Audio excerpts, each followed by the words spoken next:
अस्सलाम वालेकुम ख़वातीन और हज़रात, शुरू करते हैं आज का अस्पहाल। मैं हूं जिसका मेज़बान जुनैद सलीम। आज के हमारे मेहमान ख़ास मोहतरम जनाब मौलाना फजलुर रहमान साहब। अस्सलाम वालेकुम। वालेकुम अस्सलाम जुनैद साहब, बिस्मिल्लाहिर्रहमानिर्रहीम। मैं सबसे पहले तो आपके साथ अफसोस करना चाहता हूँ कि आपकी भी सुना है ऑफशोर कंपनी निकल आई। आपको किसने कह दिया मेरी ऑफशोर कंपनी निकली है? सुना तो यही है कि सारी पीटीआई की ऑफशोर कंपनियां निकल आई। मेरी कोई ऑनशोर कंपनी नहीं है, ऑफशोर कहाँ से निकलेगी? बहरहाल जुनैद साहब, जो चोर चोर का शोर बचाते थे जी, अब खुद ही चोर निकल आए। 4 ऑफशोर कंपनियां निकली है इस जालिम वजीर आजम की अपनी। अब देखे जरा ये क्या हो रहा है। अब देखे ना, जब पनामा लीक हुआ था उससे पहले विकी लीक आ गया, फिर पनामा आ गया, अब पंडोरा आ गया, कोरोना भी आया बीच में, कोरोना भी आया बीच में, डेंगू भी आया, डेंगू भी आया। मगर ये जो धड़ाधड़ लोग लिस्टें लेके आ रहे हैं जी जी, किसी और मुल्क में नहीं है। ये सिर्फ हुक्मरान जो है, ये जो इनके अपोजिशन वाले हैं उनको गंदा करने पे तुले हुए थे।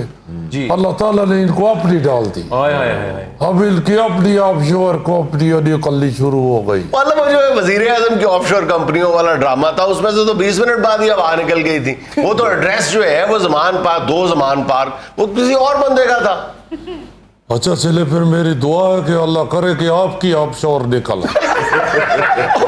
एक बदुआ दे रही है जैसे तुम्हें फिंसी निकला है। तो फिर आप क्यों क्लियर कर रहे हो उसका इल्जाम? आप क्यों काम का इल्जाम क्यों लगा रहे हैं? इल्जाम तो इल्जाम होता है, लग गया तो लग गया। ये जाए थोड़ा कह सकते हैं कि इल्जाम तो अच्छे होते हैं। वही अल्लाह की लाठी बे आवाज होती है। जी जी, किसी पे इल्जाम लगाने से पहले डरना चाहिए कि आप पे भी किसी वक्त इल्जाम लग सकता। ठीक कहा मौलाना साहब आपने, किसी की तरफ एक उंगली करो तो 3 अपनी तरफ होती हैं। 3 4 अपनी तरफ होती है, एक तुम्हारी कटी हुई है। चौथा अंगूठा होता ना मौलाना साहब, वो इधर को आता बक्की तरफ, वो ऐसे करके फिर ऐसे करे, अल्लाह माफ करे, इसकी ऑफशोर भी निकली, इसके दांत निकल रहे। ओ मेरा भाई, जब ऐसे करते हैं तो अंगूठा होता है घुटने की तरफ, अच्छा, और उंगलियां होती है सीधे की तरफ, यानी सरापा बंदा खराब हो जाता है। इसलिए बचना चाहिए और किसी के ऊपर इल्जाम नहीं लगाना चाहिए। ये जो क्रिकेट वाला लड़का है, वजीर आजम इमरान खान साहब, वो तो क्रिकेट वाला लड़का ही है ना। वो वजीर आजम तो वो जाली बना हुआ। मैं ये कहना चाहता हूँ कि देखो, इन्होंने नवाज शरीफ के ऊपर जब इल्जाम लगाया था जी, पनामा लीक्स के थ्रू, जी जी जी, उस वक्त इनको ये नहीं समझ आ रहा था कि लोग समझ रहे हैं। कहाँ गए बाकी 300-400 लोग? सिर्फ नवाज शरीफ का ही केस माना है, बाकी किधर गए?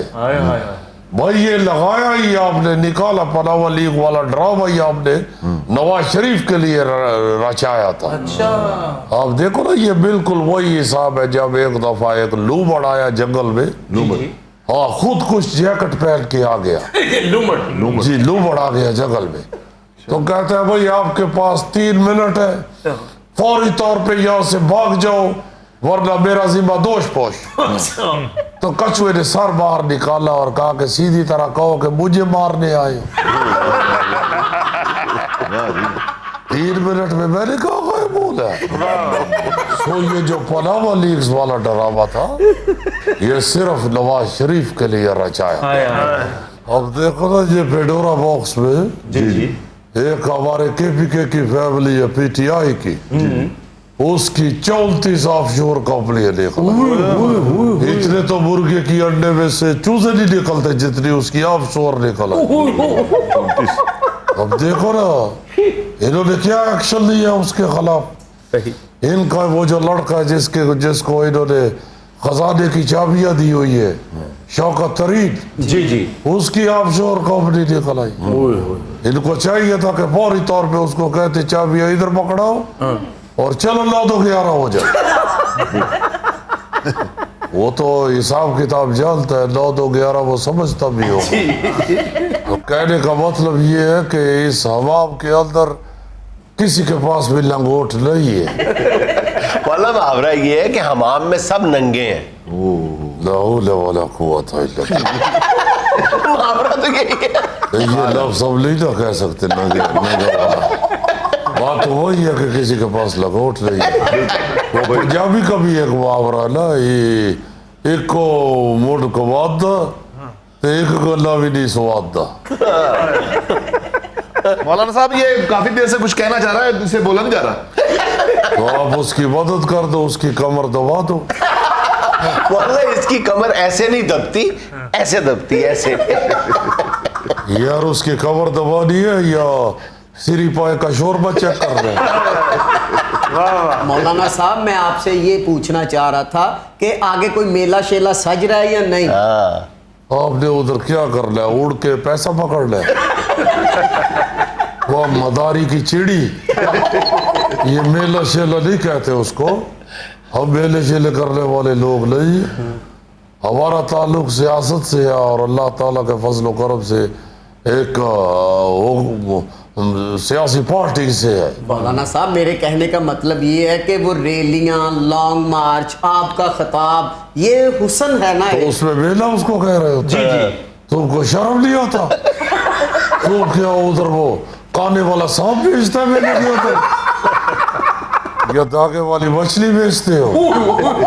बताओ वो बच्चे आए टूरते फिरते आए, जो वादे के घर आए, अब बताओ वो बच्ची मौलाना क्या हो गया आपको? क्या हो गया? तुम कह के दिखाओ। बादाम मच्छी आई, अब टूरती फिरती आई, दो वादी गेम कर आई, अब बादाम मच्छी। ये इस तरह वो मछली वाला बचपन में हमारी गली में आके बेचा करता। अच्छा। तो मेरा मतलब है कि हम कोई वहां पे अपने जलसे में आसमानी झूला लगा के नहीं बैठे हो। जी अच्छा मौलाना ये फरमाए, देखिए आपकी सारी जिंदगी जो है वो इस मुतालबे में गुजर गई कि जी इंतखाबात एक दफा शफाफ होने चाहिए। तो ये जो इलेक्ट्रॉनिक वोटिंग मशीन का सिस्टम है, जाली है सारा कुछ, सारा फ्रॉड है। ये इलेक्शन को किडनैप करने के लिए प्रोग्राम बनाया जा रहा है। अगर आपने यहाँ पे तो इलेक्ट्रॉनिक मशीन का नाम दिया तो मैं ये 3 बम में एक एक करके तीनों आपके सर पे फोड़ दूंगा। मौलाना ये बम नहीं है, ये डेकोरेशन पीस है। आपकी आमद पे खास तौर पे हम इसलिए सजाते हैं ताकि आपको लड्डू का तासुर मिलता रहे। लाहौल वाला कुव्वत, लड़के को उठाओ यहाँ से, हम डेकोरेशन को आराम समझते हैं। हम डेकोरेशन वाले लोग नहीं है, हम सादा जिंदगी गुजारने वाले क्या लोग। बात है सर। और अब यहाँ पे ये बताना चाहते हैं कि ये जो मशीनों का चक्कर चला रहे हैं, ये तो इलेक्शन को किडनैप करने का बहाना। क्या बात है। मौलाना साहब वैसे हमें तो लगता है कि ये मशीन वाला निजाम ठीक है, वो जान छूटेगी, पर्चियां गिनने वाली इतनी हुई हैं, तो आपको क्या इतराज, इसमें क्या खराबी है? देखो पहली बात तो ये है कि इस हुकूमत ने दावा किया था कि हम 1 करोड़ नौकरियां तकसीम करेंगे। जी कहा था। तो अगर मशीनें काम करेगी तो नौकरियां कहाँ से देंगे? ये जो वोट गिनती करने वाले लोग होते हैं वो बेचारे जाके उधर अमरूद बेचेंगे। इसलिए पहला वजह तो ये हुआ जी। दूसरी वजह ये है कि ये जो इलेक्ट्रॉनिक मशीन होती है, हाँ जी, ये बिजली से चलती है। हाँ जी। किसी अगर MLA MPA को करंट लग गया तो कौन भरेगा MLA MPA? जी जी जी, MNA कौन भरेगा जी? MNA तो मिलते भी बड़े महंगे हैं। तीसरी बात ये है कि आप देखें कि ये जो इलेक्ट्रॉनिक मशीन होती है, ये जो इलेक्शन वाली जी जी। वोट की गिनती करने वाली, ये कौन सा मेड इन पाकिस्तान होती है? ये बाहर की इम्पोर्टेड मशीनें होती है। अगर चलते हुए इलेक्शन में कोई मशीन खराब हो गई तो कौन जिम्मेदार है? और वो जो मौलाना मुखालफत कर रहे हैं ना इलेक्ट्रॉनिक वोटिंग मशीन की, वो शरई बुनियादों पे भी कर रहे हैं। उधर ही मौलाना कहते हैं कि अगर उसमें बिजली आ गई, करंट आ गया और किसी ने ऐसे हाथ लगाया तो उसके मुंह से गाली निकल गई तो गुनाह होगा हुकूमत को भी और कैंडिडेट को भी, है ना मौलाना? ये बात है। देखो मैंने सिर्फ करंट लगवाया है, उन्होंने मुंह से गाली भी निकलवाई। ये है मीडिया का रोल। बिल्कुल इस वक्त मीडिया 2 कदम और आगे जाके गाली वाली भी निकलवा के तो लड़ाई करवाता है। वैसे भी मशीन के खिलाफ मैं इसलिए हूँ कि जब से मशीनी दौर आया है जी जी जिंदगी मजीद सुस्त हो गई। आप देखे, आप बैंक के अंदर जाते हैं, आप किसी काम के लिए उनको कहते हैं तो वो आगे से कह दिया कि कंप्यूटर जो है वो लिंक डाउन हुआ इस वक्त अभी काम हो नहीं सकता। तो जो पुराना दौर था, मैनुअल दौर था, रजिस्टर निकाल के फटाफट शुरू हो जाते थे लिखना। जब जी कह दिया जी सर्वर डाउन हुआ है, तो सर्वर तो इनके अपने गवर्नर का नाम है, जब चाहेगा डाउन हो जाएगा, धांधली करना शुरू कर देंगे। बहुत अच्छे, बहुत अच्छे। मशीनों ने काम खराब किया हुआ, देखे ना मशीनी चूचा 2 दिन बाद मर जाता है बेचारा। ये देखो जरा, देखें ये मशीनी चूचा जो होता है, देखो कितना ज़हीन और अकल वाला बात किया। अकल वाला इसलिए कि ये चूजों को रंग करके बेचते रहे 13-14 साल। अच्छा अच्छा, वो जो साइकिल पे माशाल्लाह इनके चूजों की रंगत पूरी दुनिया में मशहूर थी। मौलाना साहब मजदूरी करना तो कोई मेहनत नहीं है ना। लोग तो सफेद चूजों को मुख्तलिफ रंग करते थे ना, ये मुख्तलिफ रंगों को सारों को काला करके काले चूजे ले लो, काले चूजे ले लो। नहीं तो वैसे मेरा भाई बात सुनो जी, तुम क्यों चाहते हो कि हर चीज तुम्हारे जैसी हो जाए? अगर चूजे मुख्तलिफ रंग हो गए तो उनको एंजॉय करना देना, तो उनको रंगीन जिंदगी गुजारते। ये इंसान के लिए रंगीन जिंदगी से दूर रहने का हुक्म, चूजों के लिए नहीं। वो जल्दी बिक जाते थे, काले चूजे ले लो, काले चूजे जल्दी बिक जाते थे काले। अच्छा अच्छा अच्छा, तो वो तो फिर सारा सदका देने वाले ही लेते होंगे। यार आप बात करो यार। अच्छा मौलाना साहब, आपको मैं एक प्यारी सी बात बताऊं, रात को मैंने ख्वाब में आपको वजीर आजम देखा है, फिर मेरी आंख खुल गई। तो तेरा खाना खराब, हमारी बहू को कहना था खुलने से पहले तुम्हारी गर्दन दबा देती। वहां 5-6 मिनट तो देखा होगा उसने, कहा 5-6 मिनट की वजारत उसमें को कम होती है। और मैंने तो कभी भी तुम्हारी जिंदगी के लिए दुआ नहीं की थी। नाज़रीन, यहाँ मुझे लेना एक छोटा सा वक्फा, हमारे साथ रहिएगा। सर्वे के मुताबिक 23% लोगों की तादाद में इजाफा हुआ है जो लोग अब बरादरी से बाहर अपने बच्चों के रिश्ते करते हैं।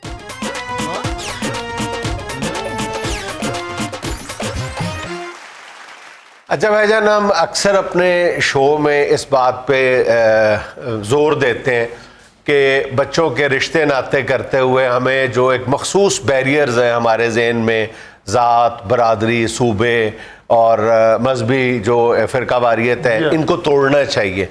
तो पिछले दिनों मैं एक अंग्रेज़ी हफ्तरोज़ा की वेबसाइट देख रहा था। उस पे पिछले 10 बरसों के दौरान जो हमारे माशरे में इस हवाले से तब्दीली आई है वो बड़ी खुशगवार है। उस सर्वे के मुताबिक 23% लोगों की तादाद में इजाफा हुआ है जो लोग अब बरादरी से बाहर अपने बच्चों के रिश्ते करते हैं। 23% पिछले 10 बरसों के दौरान इजाफा हुआ है।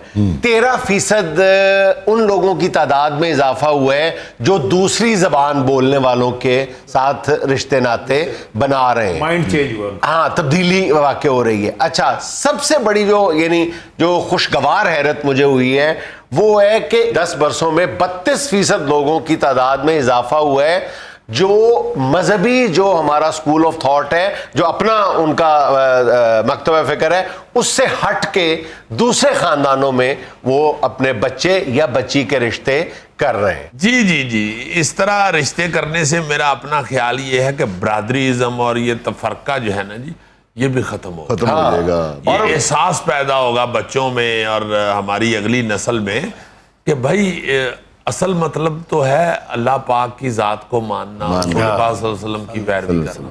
ये जो आगे शाखें बन गई हुई हैं ये तो लोगों ने बनाई हुई हैं और इसकी वजह से बहुत ज्यादा दूरियां पैदा हो रही हैं। जी बिल्कुल। जी, उन दूरियों को खत्म करने के लिए इन चीजों को खत्म करना पड़ेगा। हाँ जीजी, ह्यूमन राइट्स को मैं बहुत लाइक करता हूँ। देखिए ना, मैंने बरादरी से बाहर मैंने कीनिया अपने बच्चे का नरूबी में रिश्ता किया है, तो लेकिन वो लोग कहते हैं कि नहीं वो गैर नहीं है, वो तुम्हारी बरादरी। देखें, उन्होंने जहेज नहीं दिया, पत्ती का ट्रक दिया, उन्होंने कहा बेच के फिर चीजें बनवा।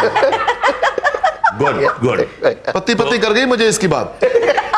नहीं तो जो बहू हमारी लेके आए हो वो घर में ही रिहाइश है उसकी या बाहर दरख्त पे रहती है? अब उसकी मर्जी, मैंने फुल आजादी दी हुई है। तुम्हें आती है बातें। उसने कीनिया में जरूर अपने बेटे की शादी की है, छोटे मोटे खानदान में नहीं की हुई। टार्जन की सगी भतीजी ब्याह के लाया। Oh good. आधी रात को मौसम अच्छा हो ना तो बाहर आगे सेन में जिंगला लाहौर भी कर लेती है। टार्जन भी अपना हो गया। अब जंगल में कोई काम हो अजीजी मुझे बताना। अब तो एक दूसरे के घर जाना हो तो करके पहुंचते। आपके ह्यूमन राइट्स पूरे हो गए जी? हाँ, मेरे ख्याल 4-5 जुगतों के साथ हो गए। नहीं यार, on a very serious note, देखिए पता क्या है कि जब अगर आप वाकई पूरी कौम को इकट्ठा करना चाहते हैं ना, देखें ये जो भाईजान बात कर रहे हैं ना, अजीजी अंकल बात कर रहे हैं, ये बड़ी जबरदस्त है कि इस अजीजी भाईजान यार कह लो, चलो अजीजी भाईजान जो बात कर रहे हैं ना कि इससे इकाई का तासुर मिलता है, आपकी यकजहती का तासुर मिलता है। देखिए हम कितनी, हमें तो तकसीम होने के लिए बहाना चाहिए, हमें तो तकसीम होने के लिए बहाना चाहिए। तो ये एक सबसे जो मजबूत तरीका है ना, मतलब उसमें खेल भी अपना रोल प्ले कर सकते हैं और मुख्तलिफ जो है सियासत भी अपना रोल प्ले कर सकती है, सब कुछ। लेकिन अब ये देखें कि जब मुख्तलिफ तबका फ़िक्र के लोग जो हैं वो, या मुख्तलिफ मकतबा फ़िक्र के लोग, मुख्तलिफ सोच के लोग, मुख्तलिफ सूबे के लोग, मुख्तलिफ ज़बानें बोलने वाले लोग जब एक घर में रहना शुरू कर देंगे, मतलब बहू बन के या दामाद बन के आ जाएंगे, तब वो एक ख़ानदान बनता है। इससे ज़्यादा आपकी बहू है, आपकी भाभी है, या आपका दामाद है, बहनोई है आपका, वो आया है, वो बिल्कुल दूसरे कल्चर से आया है, और जब वो आपके घर का हिस्सा बनेगा ना, तब आपको सही मायनों में पता चलेगा कि यार ये हम एक हैं। बात ये है कि जात पात वैसे तो है ही नहीं, हाँ। ये सारी बकवास ऐसे ही नहीं होना चाहिए। और फिर जब है तो उसमें ये बड़ी हमारी, अल्लाह माफ करे, बदकिस्मती है कि हम कई जातों को छोटी जात, एग्जैक्टली, अब जिनको छोटी जात समझते हैं उनमें 75% लोग जो हैं वो बेचारे एहसास कमतरी का शिकार है। हाँ जी, मैं पहले फंक्शन करता था, फंक्शन पे जाता था, तो जिस बरादरी का भी होता था वो बरादरी वहां कहती थी कि हमारे जैसी बरादरी कोई नहीं। हर बरादरी। अच्छा, उसी सर्वे में ना, पता है ये जिस सर्वे का मैं हवाला दे रहा हूं ना, उसमें 52% ऐसे लोग जो नहीं करते, दूसरी जात बरादरी में शादी या दूसरे फिरकों में शादी नहीं करते, 52% लोगों का कहना यह था कि हम दूसरों के बारे में इसलिए अच्छा तासुर नहीं रखते क्योंकि हमने फलां के बारे में अपने बुजुर्गों से सही राय नहीं सुनी हुई। अब ये देखें, सुनी सुनाई बात है, मतलब पंजाबियों के बारे में सिंधियों के दिल में, सिंधियों के बारे में बलोचियों के दिल में, बलोचियों के बारे में पंजाबियों के दिल में। अब जब आप मिलते हैं एक दूसरे के साथ तो आप उस तासुर को यकसर गलत पाते हैं। कुछ ठीक बातें भी होती होंगी किसी एक कौम में, किसी एक फिरके में, किसी में भी, मतलब एक बरादरी में हो सकता है कुछ बातें ठीक भी हो, कुछ बातें अच्छी हैं, तो उसमें कुछ बातें बुरी भी होंगी, उसमें भी तो कुछ बातें बुरी हैं और कुछ बातें अच्छी हैं ना। इसी तरह इंसान बनता है। तो जब आप मिलेंगे तो एक फिर पाकिस्तानियत वजूद में आएगी और इसके अलावा आपके पास कोई रास्ता नहीं है। हमारी सबसे बड़ी बदकिस्मती की जो बात है वो तो ये है कि हम लोगों ने, सारे एक बंदे ने वसाइल रखने के बावजूद 26 दफा वो लंदन अमेरिका यात्रा कर रहा है जाके, लेकिन अपना पूरा मुल्क देखा नहीं हुआ। कि पंजाब के कितने लोगों ने पूरा बलोचिस्तान देखा हुआ है, बलोचिस्तान के कितने लोगों ने वसाइल रखने के बावजूद पूरा सिंध देखा हुआ है। मतलब एक अजीब अजनबियत का एहसास है जो बढ़ता ही चला जा रहा है। हाँ जी, वो जो मैं बात कर बैठा था ना शुरू, वो ये थी कि ये जो छोटी जातें हमने बना ली हुई हैं उनके 70% लोग जो हैं उनमें बेचारों में कॉन्फिडेंस नहीं है, एहसास कमतरी का शिकार। तो हमारी कौम जो है ना जी, बहसीयत कौम बनने में बहुत सारे गैप हैं, बहुत सारी खाली जगहें हैं, बहुत सारे खला हैं, जिसमें सबसे ज़्यादा बड़ा खला यही है कि पेशे के हवाले से हमने कौमों को, ये जी मोची है, ये धोबी है, ये नाई है, यही लोग जो बहुत बहुत बड़े फैमिलियों के यहाँ या बड़ी नस्लों के यहाँ पे बनते हैं, वो बाहर जाके यही काम बड़ी खुशी से कर रहे करोड़ों हैं। रुपए की बातें की आपने जीजी, करोड़ों रुपए की, डॉलरों में पाउंडों में जो थी ना वो बात की। नहीं, आपके मोहल्ले में अगर इसी बुनियाद पे आप रिश्ता देने और लेने से इनकार कर देते हैं कि फलां मोची है और फलां नाई है, वही मोची और नाई अमेरिका या बरतानिया से जब डॉलर या पाउंड कमा के लाता है तो उसकी मोचियत भी खत्म हो जाती है, उसकी नाइयत भी खत्म हो जाती है, वो आपके लिए बहुत ही मोतबर और मुअज़्ज़ज़ शख्स बन जाता असल में है। सर हमारी सोचियत बदल जाती है ना डॉलर और पाउंड में। यहाँ पे अगर हम उन जिनको नौजुबिल्ला छोटी जात समझते हैं हम जी। अगर हम उनको भी बराबर समझें और अच्छे समझें जी। तो वो यहाँ बड़े कॉन्फिडेंस से काम करके, यहाँ बड़े कॉन्फिडेंस के साथ रोजी कमा के तो मुल्क की तरक्की में भरपूर हिस्सा ले सकते हैं। और उनके साथ ताल्लुक बनाना, रिश्तेदारी करना, उनके साथ रिश्ते करना जो है वो भी उनको कॉन्फिडेंस दे सकता है, जी। वो भी उनमें हिम्मत पैदा कर सकता है बिल्कुल बड़ा बनने की। और वो बड़े ही होते हाँ हैं, जी। जो हमारी नजरों में वो छोटे होते हैं जात पात की वजह से। हाँ। नाज़रीन, यहाँ में लेना एक छोटा सा वक्फा, हमारे साथ रहिएगा। तुम्हें कोई इस बात पे कोई तुम्हारे खिलाफ कार्रवाई करेगा कि तुमने जाली सर्टिफिकेट बनाने से इनकार किया है? यार कि इतने बड़े दबाव का नहीं वो सामना कर सकता, वो तो बेचारा हाथ हले पक्के के आगे खड़ा नहीं हो सकता।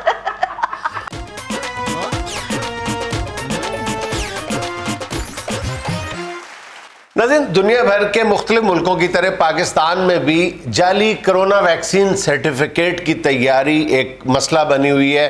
पूरे सिस्टम को ख़राब करने पे तुला हुआ है ये रुझान। और आज हमारे हस्बे हाल के इस कटहरे में महकमा सेहत का एक मुलाजिम खड़ा है जिस पर इल्ज़ाम है कि वो इस मकरूह धंधे में मुलव्वस है। जी। ओ बहू जी, ये सारा कुछ कंप्यूटर सिस्टम है। जिसका नाम कंप्यूटर में आना है दूसरी डोज के बाद लिस्ट में उसका नाम है तो फिर हम उसका वो कार्ड बना देते हैं। एक मिनट, मुझे भी पता है कि सारा कंप्यूटराइज्ड है, तो फिर ये मेरे हाथ में खबर है जिसके मुताबिक साबिक वजीर आज़म नवाज शरीफ के नाम पर 3 सर्टिफिकेट जारी हो चुके हैं पाकिस्तान में। वो लंदन बैठे हुए हैं। लो, ये मुझे अब पता लगा आपके मुंह से, मुझे तो इसका भी नहीं पता बहू जी। सिर्फ नवाज शरीफ नहीं जी, वजीर सेहत ने खुद एतराफ़ किया है 7-8 हज़ार जो है, पता नहीं 9 हज़ार जाली वैक्सीनेशन की गई है, सर्टिफिकेट दिए गए हैं। और पूरी दुनिया में बदनामी हो रही है, पूरी दुनिया में लोगों का आना जाना रुका हुआ है। और हम लोग ब्लैक लिस्ट में इसलिए डाल दिए गए हैं कि सिर्फ आप लोग जो हैं वो बाज नहीं आ रहे। हाँ। वो अगले जो हैं वो कहते हैं जी कि आपके मुल्क से बड़े आराम से चंद टकों की खातिर सर्टिफिकेट मिल जाता है और वो लाके हमें दिखा के तो एंटर होना चाहते हैं हमारे मुल्क में। हमने आपको किसी को भी नहीं आने देना और ये सिर्फ आपकी नहूसत की वजह से हो रहा है। और तुम कह रहे हो वे आपके मुंह से सुना है, ये मुंह नहीं है, मैं रास्ते में तुम्हें बताता रहा हूं। और ऐसे जालिम लोग हैं पाज जुनैद कि इनको ये नहीं समझ आ रही कि जिसने वैक्सीनेशन नहीं करवाई हुई यार वो चलता फिरता खुद कुछ बम्बार है भाई। हाय हाय। आप उसके सहूलतकार बन रहे हैं। कुछ हया करें, कुछ शर्म करें। आप छोड़ें बाहर का आना जाना भी, वो भी एक बहुत बड़ी प्रॉब्लम है। जो लोग हैं बाहर, यहाँ पे जो लोग रह रहे हैं यार, उनके अंदर अगर एक बंदा जाली सर्टिफिकेट लेके तो आराम से फिर रहा है कि मैंने नहीं लगवाना इंजेक्शन जी, तो वो कितना बड़ा जुल्म आप कर रहे हैं। ओ बड़े बहू जी, ये सोशल मीडिया ने बातों का बतंगड़ बनाया हुआ है, वरना इतना काम बिगड़ा नहीं हुआ जितनी लोगों ने ये अफवाह फैलाई हुई है। ओह वाह, पूरे मुल्क में 50 से ज्यादा गिरफ्तारियां हो चुकी हैं, 50 से ज्यादा। आखिर इतने बड़े लेवल पे ये सब कुछ हो रहा था तो तुम लोग पकड़े गए हो ना जी। सर जी 50 नहीं, 50 तो 51 हो गई हैं। इन्हें भी मैं छड़ना नहीं है, 51 आए। नहीं, आप तो हमें सिर्फ बातें करने के लिए लाए थे कि अफसरों के सामने जाना है। बाबू जी गल ऐसी कोई नहीं है। ये तो तफ्तीश होगी तो पता चलेगा ना। जब तुम इनके हथे चढ़ोगे, ये तुम्हें शिकंजा कसेंगे, फिर तुम सच बोलोगे। ओ यार हथे चढ़ना या शिकंजा कसना तो बाद की बात है ना। खुद इनको कोई शर्म हया होनी चाहिए कि ये एक पूरी दुनिया का मसला है, बैनुल अक़वामी मसला ये बना हुआ है। उसमें जिस किस्म की हमारी बेइज्जती हो रही है, जिस किस्म की नकाती हो रही है, उस पे इनको खुद डूब मरना चाहिए। ये चंद टकों के लिए चंद लोग जो हैं वो पाकिस्तान के नाम को इस तरह दागदार कर रहे हैं। हर शख्स जो है वो पूरी दुनिया में ये बातें कर रहा है कि चूंकि जी जाली सर्टिफिकेट मिल रहे हैं, जाली चीजें बन रही हैं कोरोना के हवाले से, इसलिए पाकिस्तान को लोगों ने ब्लैक लिस्ट किया हुआ है। और कितनी परेशानी बनी हुई है, स्टूडेंट्स बेचारे कई परेशान हो रहे हैं, दूसरे शहरी कई परेशान हो रहे हैं, कईयों के बेचारों का किसी के डेथ पे आना, किसी की बीमारी पे आना जाना, वो तंग हुआ है सिर्फ आप लोगों की वजह से। और कितना को पैसा आप लेके तो सर्टिफिकेट बना देते हैं, 200 नहीं तो 300, 300 नहीं तो 500। चलो सर 1000 भी ले लें, लेकिन है तो गलती ना सर। नहीं यार 1000 मैं नहीं देना, तू देना तो गल कर ले। अजीजी भाईजान, जो आपने हम स्टूडेंटों की बात की है, इस पे मैं आपका शुक्रिया अदा करना चाह रहा हूँ। हम स्टूडेंट्स की आप किस चीज के स्टूडेंट हैं जी? सप का मंत्र याद कर रहे हैं? भाईजान मैंने आला तलीम के लिए पेरिस जाना था। वाह वाह वाह, जेड़ी घर आला बिरयानी पकी है वो देगे आला तलीम की हो सकती। तो बात ये है कि आप लोग ना जी कुछ थोड़ा सा मुल्क के वकार का ख्याल करें जी, सिर्फ अपने चंद टकों का ख्याल ना करें और पूरी दुनिया के अंदर अपने प्यारे मुल्क को, अपने वतन को बदनाम ना करें। आप ये देखें कि कितनी दुख की बात है जी सर, कि जब भी कोई इस तरह का मसला होता है तो चंद लोगों के लिए, चंद पैसों के लिए पूरी पाकिस्तानी कौम को, पूरे मुल्क को ये लोग बदनाम करते हैं। हाँ। उस वक्त इनके जहन में ही नहीं ये आ रहा होता कि यार हम ये क्या कर रहे हैं, ये क्या है, ये चंद पैसे क्या है, इसकी वजह से हम क्या कर रहे हैं, ये इनको समझ नहीं आ रही होती। तुम लोग अगर 5000 रुपए लेके एक सर्टिफिकेट जारी कर देते हो जाली, और वो एक सर्टिफिकेट पकड़ा जाता है, तो उससे पता है कि कितना नुकसान होता है। तो अंदाजा लगा लो कि अगर एक मुल्क आपको सिर्फ एक जाली सर्टिफिकेट की वजह से बैन कर देता है, तो कितने पाकिस्तानियों का, कितने पाकिस्तानी तालिब इल्मों का नुकसान होगा। अगर तुम्हें अंदाजा हो जाए ना कि कितना नुकसान कर रहे हो तुम लोग, तो तुम खुद गोगे से कहो कि यार मेरी टांगों के ऊपर रस्सा बांध के ना तो मुझे घुमा के दीवार में मारो। ऐसे घुमा के चूहे को मारते हैं दीवार पे। लेकिन यार उसको रस्सा बांधना पड़ेगा बेचारे को, उसको धागा बांध के।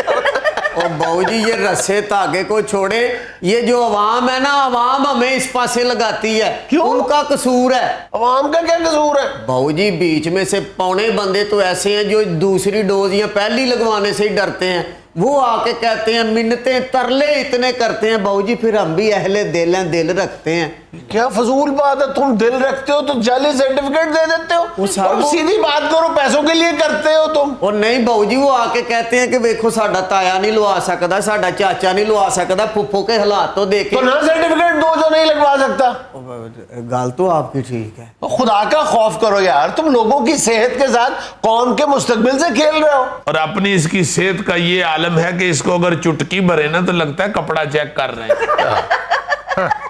लोग अगर कहते भी हैं कि जनाब हमें दर्द होगी, हमें टीके से डर लगता है, तो उनको बताओ कि मेरे जितनी सुई है जो दाखिल होनी है आपके जिस्म में। बाबूजी मैंने तो अपना कार्ड उधर बनवा के रखा है, दिखाता हूँ कि ये देखो मैंने 2 डोजें लगवा ली। मुझे लगता है तुमने अपना कार्ड भी जाली बनाया होगा। हाँ। बिल्कुल सर, बिल्कुल। और नहीं बाबूजी जाली क्यों, अभी वो नमूना ले खून का और पता लग जाएगा कि वैक्सीन लगवाई है कि नहीं। बहरहाल आपकी हरकतों ने मेरा सर झुका दिया। यार पहले कौन सा तुम सर उठा के फिरते हो, पहले भी सर नीचे ही होता है तुम्हारा। ये देख किस चीज की पकी, ये बिरयानी कितनी रह गई है, ये कोरमा लग रहा है शक्ल से मजेदार,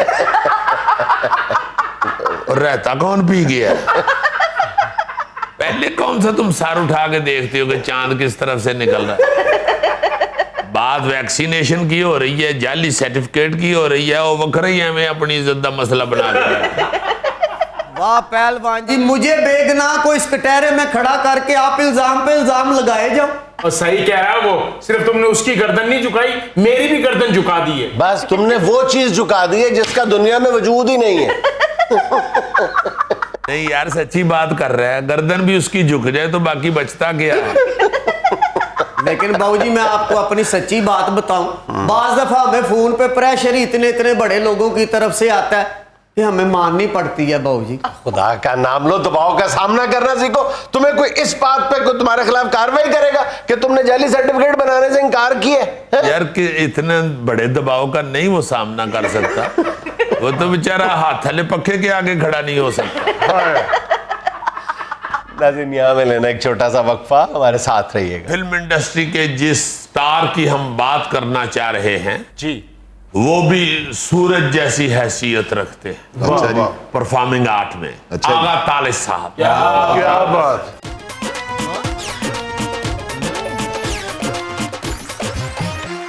अच्छा जी, आज पाकिस्तान फिल्म इंडस्ट्री के जिस स्टार की हम बात करना चाह रहे हैं जी, वो भी सूरज जैसी हैसियत रखते हैं अच्छा जी। परफॉर्मिंग आर्ट में। अच्छा जी। आगा तालिब साहब। क्या बात। आगा तालिब साहब, हमारी जिंदगी में हमने जो अपनी आंखों में देखी है फिल्म इंडस्ट्री, अपनी आंखों से जो जो मनाजर देख चुके हैं, उसमें आगा तालिब साहब जो हैं वो भी एक उस्ताद की हैसियत रखते थे फिल्म इंडस्ट्री के अंदर।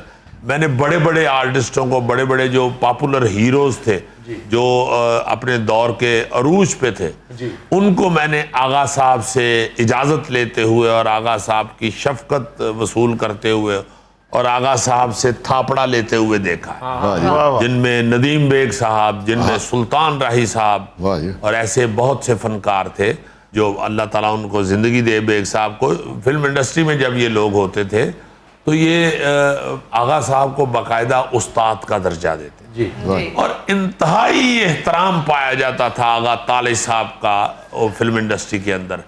हर आर्टिस्ट में बड़ा एहतराम पाया जाता था आगा साहब के लिए। अच्छा, आगा साहब का जो थोड़ा सा तारुफ है जी। नई नस्ल के लिए, वो ये है कि इनकी पैदाइश जो है ये इंडिया के शहर लुधियाना में हुई थी। अच्छा, 1926 में वहां पैदा हुए। पंजाब में लुधियाना। जी जी, पंजाब में जो लुधियाना है। जी। आगा तालिब साहब बुनियादी तौर पे आप सुन के खुश होंगे कि थिएटर आर्टिस्ट थे। वाह जी वाह। जी जी जी जी, हर बड़ा आदमी जो है ना जी, आपको इंक्लूडिंग माई सेल्फ, आपको पता चलेगा कि थिएटर का आर्टिस्ट था। जबरदस्त, वाकई। इसमें वो जल के हल्का सा भुन गया है। दीदी, ये जल के काले नहीं होते, रेड से हो जाते हैं। हाँ जी, हाँ जी, उतार दिया जाता है ना जल्दी, थोड़ी देर के लिए होते हैं। प्याज जैसे लाल हो तो उतार ले फौरन। जी जी। अच्छा जी, आगा साहब पहले तो बंबई का रुख किया, अच्छा जी। फिर जब पाकिस्तान बन गया तो पाकिस्तान तशरीफ ले आए। पेशावर में आगा साहब का आगाज था, रेडियो के साथ मुंसलिक रहे। अच्छा, पाकिस्तान बनने से पहले हिंदुस्तान में काम किया है। जी जी वाह जी। जी वाह। और आगा साहब ने हर किरदार में इस कदर जान डाली है कि इनके करने के बाद जिसने भी वो रोल किया है उसने लाजमन आगा साहब को फॉलो किया। आगा साहब को देख के उसके बाद वो रोल करना पड़ा है कि भाई आगा तालिब साहब ने क्या किया हुआ है, जरा देख ले। अजीजी, उनकी कॉपी करने के लिए लोगों को बड़े बड़े पापड़ पेलने पड़े। जी जी जी जी। अब बेसिकली चूंकि थिएटर फनकार थे ना जी, तो रोल बनाना उन पे खत्म था। रोल को कंसीव करना और उसको फिर पर्दा स्क्रीन पे मुंतकिल करना उन पे खत्म था। आप देखें स्टेज आर्टिस्ट जितने भी हुए हैं ना जी, इंडिया में भी परेश रावल और फिर पृथ्वीराज, राज कपूर, ये सारी कपूर फैमिली जो है ये थिएटर के लोग हैं। तो इन्होंने बाकमाल काम किया है। फिर पाकिस्तान में मसूद अख्तर साहब, मोहम्मद कबी खान साहब, मुनव्वर सईद साहब, अफजाल अहमद साहब, अल्लाह ताला उनको सेहत दे, बहुत बड़े फनकार थिएटर के। इकबाल हसन, सुल्तान राही बेसिकली थिएटर आर्टिस्ट थे। तो बात हो रही थी आगा तालिब साहब की, वर्सटाइल फनकार थे, इसलिए आप ये सुन के भी हैरान होंगे कि कॉमेडियन बहुत अच्छे थे। बतौर कॉमेडियन बड़ी बड़ी कमाल फिल्में की हुई हैं। अकमल खान साहब की जबरू, सैती, फिर हबीब साहब की एक फिल्म थी आदमी। इन फिल्मों में वो फुल कॉमेडियन नजर आए। फिर आगे जाके खलील कैसर की फिल्म शहीद, हाय हाय हाय, जिसमें अंग्रेज का रोल किया, अंग्रेज का रोल किया, जो धरती में आके कबाइल में तफरका डाल के यहाँ हुकूमत कायम कर लेता है। ऐसा रोल किया कि वाह वाह वाह वाह, क्या बात। फिर उसके बाद रियाज शाहिद साहब की फिल्म जरका में मेजर डेविड का ऐसा रोल किया। फिर अमराव जान अदा में नवाब का रोल किया, तो वो कमाल, ऐसे लगा कि नवाब है, बाकायदा नवाब यही होते हैं। हर रोल में ढल जाते थे। इल्ताफ हुसैन साहब की फिल्म तीर रानी में वो तीर रानी टाइटल के बाप का रोल किया है। जब सीन किया है रुला दिया है, जब सीन किया है रुला दिया। क्या बात है जी, एक गरीब देहाती का रोल। आप देखिए कहाँ अंग्रेज का रोल कर रहे हैं, कहाँ नवाब का रोल कर रहे हैं, कहाँ एक गरीब से देहाती का रोल कर रहे हैं। मतलब कितना कितना लंबा फासला है हर रोल के अंदर। तकरीबन 450 फिल्में की हैं और ऐसी ओरिजिनल अदाकारी करते थे कि आपको एक हड्ड बीती सुना देता हूँ। गोरी दियां झांझरा फिल्म जो थी, उस्मान पीरजादा साहब उसके डायरेक्टर थे। तो मैं उसमें विलन का पार्ट कर रहा था और आगा ताली साहब, बाबरा शरीफ साहिबा जो उस फिल्म की हीरोइन थी, उनके बाप का रोल कर। तो विलन जो है वो हीरोइन को उठा के ले आता है और आगा साहब जो बाप हैं वो आके तो मिन्नतें करते हैं, हाथ जोड़ते हैं कि आहो बका करते हैं कि खुदा के लिए मेरी बेटी को छोड़ दो। अब यकीन माने बाखुदा मैं विलन के तौर पे खड़ा, जब आगा साहब ने वो आहो बका शुरू की है, रोना धोना शुरू किया है, मैं सारा सीन भूल गया और मैं ऊपर से ऐसे हुआ था। उधर से चीख की आवाज आई उस्मान पीरजादा साहब की, अबे उल्लू डायलॉग बोलो। क्योंकि उस वक्त तो वो रील चल रही होती थी और बड़ा लंबा सीन था। तो मैं एकदम ना, है क्या हुआ है, मैं पता नहीं कहां पहुंच गया हूं। मैं तो हैरान हूं कि देखो कि अर्ली 50s की मूवीज में इस बंदे ने बाप और दादा के रोल किए हुए हैं और मैं भाईजान कहता हूं तो माइंड करता है। और मेरे भाई ये फिल्म जो है ये 90s में बनी थी और आगा साहब उसमें बाप बने थे, मैं उसमें यंग 18 साल विलन बना था। 18 साल नहीं विलन बने थे, तुम फीडर मुंह में लेके विलन बने थे। वैसे भी सर जी 18 साल विलन तो जायज ही नहीं है, वो खीरा होता है। यार उसने फिल्म में काम करना है, विलन की कुर्बानी नहीं करनी। आगा ताली साहब की बात हो रही है, आप लोग मेरी तरफ चल पड़े हो। जी वो तो उस्तादों के उस्ताद थे जी सारे। अच्छा, एक आगा ताली साहब के निजी किरदार का एक अमली मुजाहरा आपको सुना देता हूं। अगले आने वाले जो अदाकार हैं उनके लिए बहुत बड़ा सबक है। जी। इसी गोरी दियां झांझरा फिल्म में एक दिन आगा साहब और मैं गेटअप करके, तो एक वो गांव में वो तंबू सा लगा के, टेंट लगा के हम लोग बैठे हुए थे। तो जो डायरेक्टर थे उस्मान पीरजादा साहब, वो नदीम बेग साहब को लेके और बाबरा शरीफ साहिबा को लेके खेतों में परे सीन कर रहे थे। तो वो सारा दिन उन्हीं के सीन करते रहे, उन्हीं की शूटिंग करते रहे। अच्छा। जब शाम हो गई, सूरज ढल गया, जब वो वापस टेंट में आए तो उन्होंने देखा कि आगा साहब गेटअप करके बैठे हुए। तो उस्मान साहब एकदम ना जी आके उनके पाँव में बैठ गए और कहते हैं आगा साहब मुझे माफ़ी दे दें, ये बेग साहब ने मुझे आके सुबह बताया कि मैंने 2 दिन बाद लंदन चले जाना है, तो मेरा काम जल्दी से ख़त्म कर लो। तो मुझे बस उस फिक्र में ये याद ही नहीं रहा कि आप बैठे हुए हैं टेंट में। सारा दिन वहां बैठे रहे। आजकल के लड़के एक दूसरे की रेस में लेट आते हैं और नखरे करते हैं और समझते हैं कि जो बड़ा एक्टर है वो लेट आता है। उनके लिए इंतहाई शर्मनाक वाकया सुना रहा हूं। आगा साहब आगे से कहते हैं कि क्या हो गया, क्यों सॉरी कर रहे हो, मेरी आज की डेट किसके पास थी? उन्होंने कहा जी मेरे पास थी। तो कहते हैं भाई मैं अपने वादे के मुताबिक, अपनी कमिटमेंट के मुताबिक आ गया था, आपने काम नहीं किया, तो इसमें मेरे से सॉरी करने की क्या जरूरत है? मैं अपनी ड्यूटी पे आया हुआ था, आप काम करते रहे हैं, मैंने आपको दिन दिया हुआ था, मैं यहाँ हाजिर था, अब ये बताओ कल कितने बजे आना? आगा ताली साहब ने 450 फिल्में की हैं, जिनमें छोटी बेगम, 7 लाख सहेली, ससुराल, फरंगी, दिल लगी, लैला मजनू, वड्डा खान, दुनिया, नौकर वोटी दा, बुलंदी, एक लंबी लिस्ट है उनकी कामयाब तरीन फिल्मों। अजीजी ये आप क्लियर करेंगे, मैंने सुना है आगा ताली साहब हीरो भी आए हैं। हर रोल ही किया हुआ यार, विलन क्या, हीरो क्या, बूढ़ा क्या, जवान क्या, मैं आपको बता रहा हूं, कोई रोल छोड़ा ही नहीं। बाकायदा एक दरसगाह है अदाकारी की। अगर आप उनके काम को देखना शुरू हो जाएं तो आप हर तरह का रोल करना और उसमें ढलना आगा ताली साहब से सीख सकते हैं।